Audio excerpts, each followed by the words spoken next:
मैं आपको ये बताना चाहता हूँ, जब शरीर आपको तंग करने लगे तो ये सोचकर मायूस ना हो कि ये हमेशा रहेगा। ऐसा नहीं होगा। शरीर आंधी की मानिंद है। आए अब मिसाल 10-25 पर गौर करें। जब बगोला गुजरता है तो शरीर निस्त हो जाता है। बाज़ औक़ात इससे पहले कि हमें मालूम हो आसमान पर क्या होता है। आसमान पर बिजली चमकती है, हवा जोर से चलती है, आंधी आती है, बारिश आती है, तूफान आता है और गुजर जाता है, वो चला जाता है।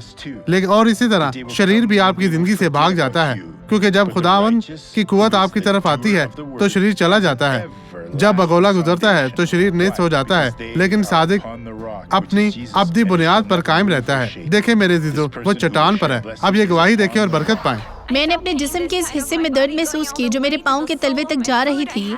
मुझे कमर में दर्द रहता था, अपना घुटना नहीं मोड़ सकती थी। 16 साल तक मैं इसे क्या मोड़ आप नहीं झुक नहीं सकती सकती थी? नहीं, मैं आपने नहीं कर अभी सकती किया थी। है। खुदा का शुक्र है, अब देखिए जी, अब खुदा आप का ऐसा शुक्र है, कर अब सकती हैं। देखिए, इस खुदा तरह की से कर तारीफ सकती हो। हूँ। क्या ये पहले सख्त था? हाँ जी। आप खुद चल सकती थी। मैं असल में चलने के लिए इसका छड़ी का इस्तेमाल करती थी। इसकी मेरे लिए छड़ी बहुत कहाँ मुश्किल है? था। जी, ये वहाँ पर पड़ी कहाँ है पर है? पास्टर। इसे यहाँ लाए मेरे लिए, मेरे देखने के लिए। मैं इसे देखना चाहता हूँ। वहाँ हाल की तरफ चले ताकि हर कोई देख सके। मैं वहाँ गई थी और फिर वापस आई थी। इस तरह से बहुत मुश्किल था मेरे लिए।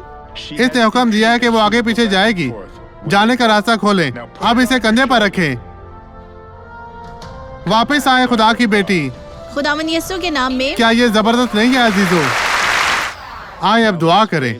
खुदावंद तू इन तमाम लोगों को बरकत दे।